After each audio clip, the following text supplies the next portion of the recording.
The terminology in the restorative justice movement, particularly focusing on restorative dialogue, when you allow victims and offenders and community people to come together in families, can be very confusing at times. The term mediation is used at times, or conferencing, or meetings, or circles, but it all involves a process of creating a safe place to bring people together, where they can talk with each other, where the facilitator or, quote, mediator is more in the background, in a more non-directive situation. This all began way back in the 1960s, when mediation, in contemporary times, relatively speaking, came into practice more in different states and developed as a movement. And it was grounded in giving neighborhoods and communities more power to deal with local conflicts. And it was very much problem-solving oriented, settlement kind of focused. The restorative justice movement began to develop in the 1970s and kind of overlapped some of the mediation movement, but it was quite different. Similar but different. And that's what I really want to talk about.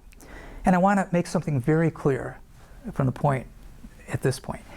Any kind of mediation is good, and there's plenty of good empirical evidence, research studies, to show that even the most problem-solving, settlement-driven mediation has a pretty positive impact on the parties in terms of agreements reached and some of the outcomes.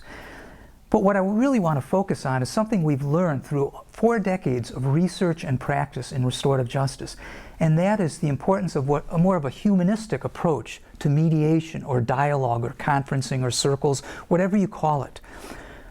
A humanistic approach to mediation and dialogue is about humanizing the process itself and for the participants. It's dialogue-driven, not settlement-driven. And here's one of the ironies. Even though the focus is on creating a safe place for dialogue between the parties with the mediator or facilitator very much in the background, you tend to get good agreements that flow out of that. Apparently because people feel more ownership in it, more involvement, that they've really been heard.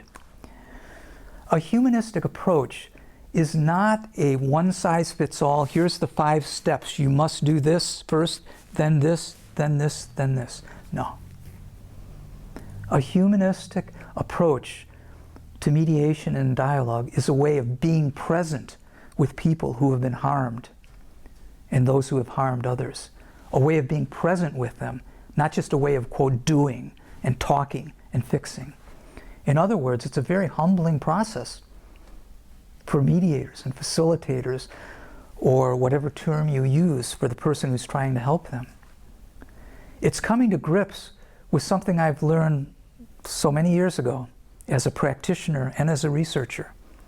And I really do mean this.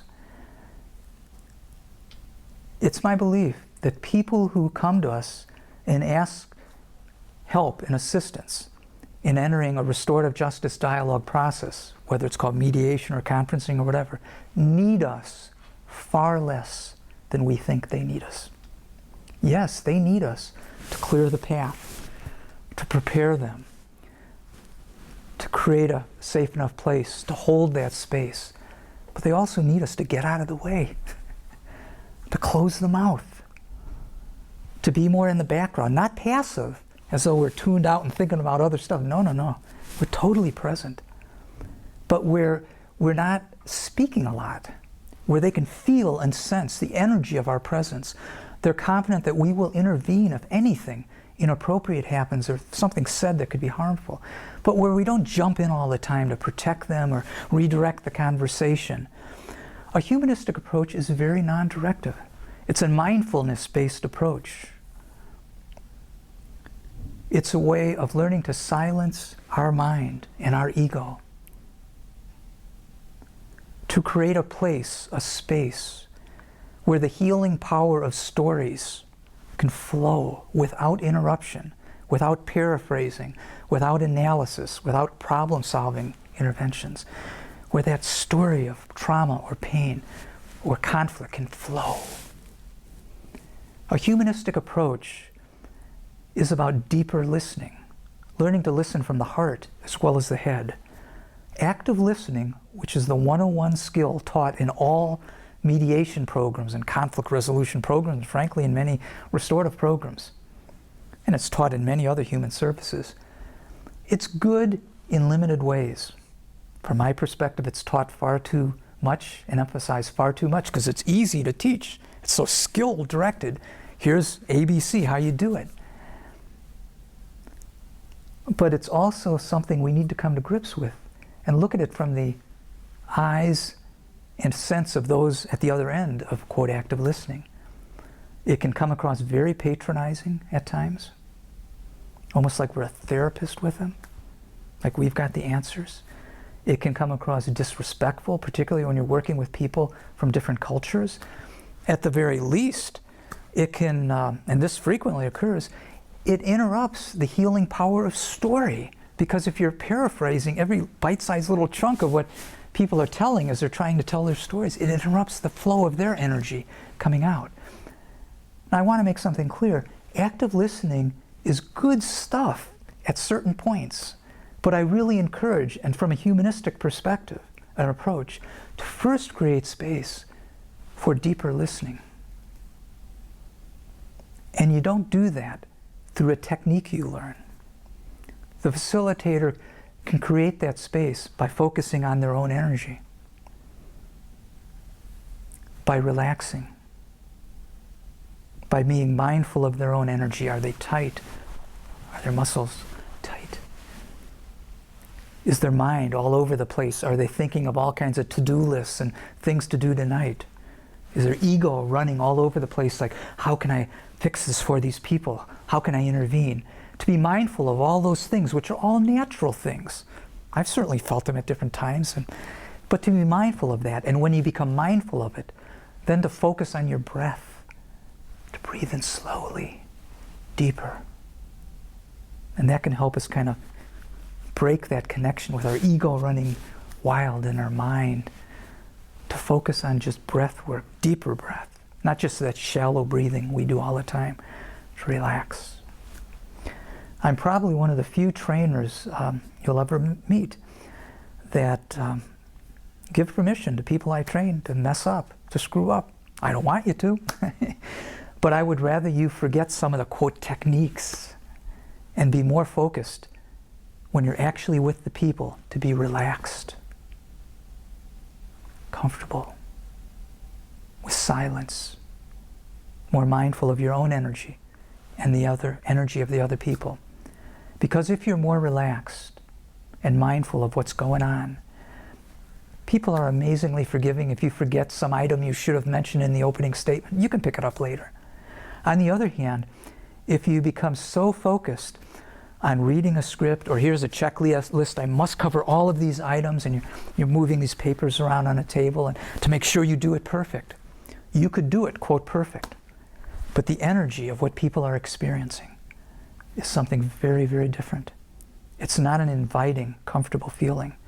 They're experiencing, person is kind of nervous, and oftentimes they're experiencing this kind of ego energy. Here's this professional that's going to do all this stuff. What I'm sharing with you, it's not some flaky idea. This has also been found in adult learning research over the years. Even as I speak to you at this moment, it's only 10% of what I'm verbally saying that you'll retain. What you're picking up from the energy of my voice, my presence, will be far more.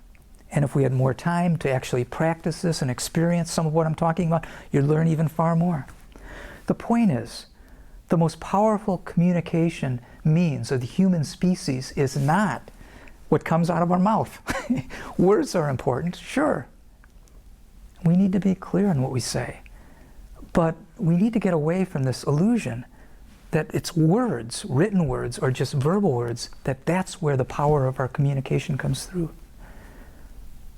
We need to recognize that our presence, the who of the mediator, who we are as people, the who of the facilitator, is as important, if not more important, than the what, the technique. Here's how to do it. In the final analysis, a humanistic approach to mediation and dialogue is a very humbling process. It's coming to grips with the reality that, people who are in conflict or who experience trauma and who come to us, they don't care about the theory of restorative justice or whether it's called conferencing or circles or mediation or all this the whole notion of restorative justice, that's not the issue. They're yearning for some sense of peace, some sense of being able to understand better and to move on in their lives. And that's why the presence, our presence, is so supremely important. Again, I don't want people who I've trained over the years in many, many settings, in many countries, I don't want you to mess up.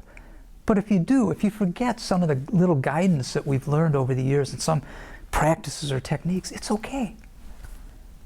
The most important part is to recognize our own humanity, to be present in a way that makes the other parties comfortable. This gets to another very important point, to be flexible with the process. A humanistic approach is not doing it the way Umbreit said you have to do it. No. It's learning to be comfortable with silence, being mindful of our own energy, our own ego, our thoughts. And to be mindful means not just that you're aware that your thoughts are all over the place, but you work with breath to kind of break that link between where our mind's going and kind of controlling what's coming out of our mouth. To work with breath, to slow down, breathe slowly. It's based on the reality of recognizing that people need our presence, but not us intervening. They need us to get out of the way. Actually, some of the negative information we found from research over the years has been in a number of cases where the parties themselves expressed they wish the mediator would have stopped talking, or that the mediator seems too tight. They're looking at these notes and kind of reading off cards or a script, and they just want a comfortable place where they can talk directly with the other party. A humanistic approach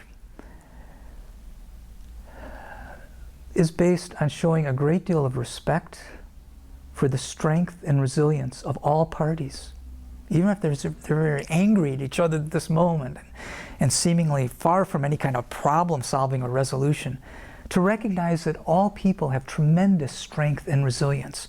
And our roles as facilitators, as mediators, is to help their strength, their resilience flow, to de-emphasize us, to de-emphasize this notion that we're the professionals, we have all these skills and we can solve it for them. That's not what a humanistic approach is about. It's also about, as I mentioned earlier, about being flexible. If you're working with someone and trying to create a place where you can do some deep listening, and if it's clear from the nonverbal feedback you're getting back from them that they're not feeling comfortable with that, they might need a little more active listening and paraphrasing and verbal feedback. That's fine. But just be careful when you do that you can withdraw from that.